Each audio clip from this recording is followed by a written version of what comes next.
¿Te has preguntado alguna vez si conservas tu privacidad cuando navegas por Internet? ¿Has utilizado alguna vez el modo de navegación privada con la idea de conservar tu anonimato o evitar dejar rastro de tus búsquedas?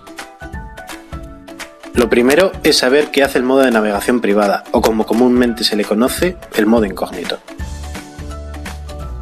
Este modo simplemente es una forma de que al cerrar el navegador, el historial, cookies y otros datos locales de esa sesión se borren, aunque esto mismo podrías conseguirlo con la configuración adecuada de las opciones de navegación. Si tu objetivo es ocultar tus movimientos en la red, lamentamos tener que decirte que el modo de navegación privada no es suficiente. A ojos de tu proveedor de Internet y a los de las páginas visitadas, no habría diferencia entre haber accedido a la web en el modo de navegación normal o en el modo incógnito. En este momento te estarás preguntando, si el modo incógnito no sirve para eso, entonces ¿para qué puedo usarlo?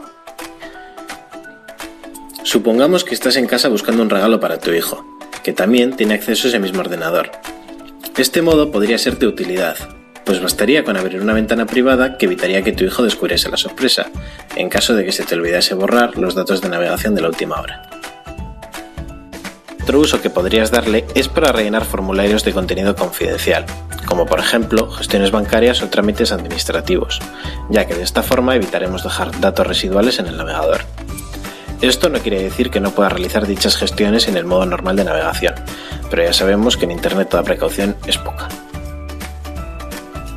Por lo tanto, ahora que conoces qué es realmente el modo de navegación privada, esperamos que hagas un uso correcto del mismo. Y recuerda, siempre que estés fuera de casa y navegues en un ordenador ajeno, especialmente en un sitio público, asegúrate de haber activado la navegación privada.